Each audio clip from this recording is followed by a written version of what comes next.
Okay, that case, the primary focus of it is a statute called the Class Action Fairness Act.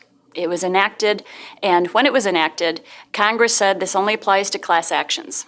And the attorneys general across the country said, wait, it looks like this statute could be used against us in what's called parens patriae, when an attorney general is acting as a sovereign on behalf of the state and the state's interests.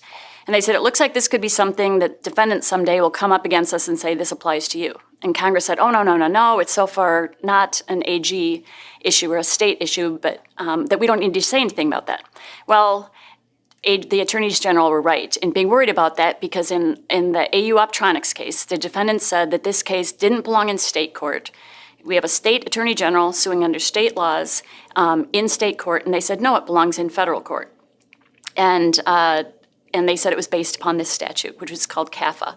And they said the basis was it was a mass action under CAFA. Well, through many courts, we actually, in the first 3 years of the case, we never even had a court. We were in state court, we went to federal court, then we had to go to the Fifth Circuit, we had to go over to California and do some things, and we're back in Fifth Circuit, up to the Supreme Court, back to the Fifth Circuit, and then back to 2 different state courts. So in 3 years, we had 8 courts, but the result of it, we ended up having a 9-0 decision in front of the U.S. Supreme Court that said the attorneys general were accurate. When an attorney general brings a case in its parens patriae capacity, alleging state court counts, they get to have that case resolved in state court. And it was a wonderful victory for the state of Mississippi, who General Hood brought that case, but also on behalf of all the AGs across the country. I mean, we've had many of them say what an important win that was for them.